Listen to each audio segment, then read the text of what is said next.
lelang. 5 triliun untuk Kadin, 3 triliun untuk Kadin tanpa ada lelang. Bagi.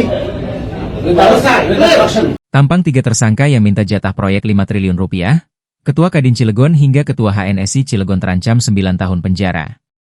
3 petinggi organisasi pengusaha di Kota Cilegon, Provinsi Banten, ditetapkan tersangka di kasus dugaan pemalakan proyek 5 triliun rupiah.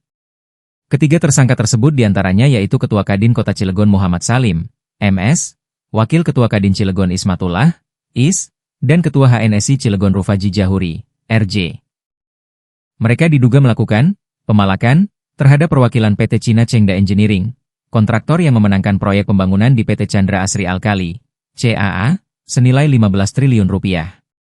Di Reskrimum Polda Banten, Kombes Pol Dian Setiawan, mengatakan alasan ketiga pengusaha lokal di Kota Cilegon tersebut ditetapkan tersangka karena melakukan intimidasi dan mengancam untuk mendapatkan proyek.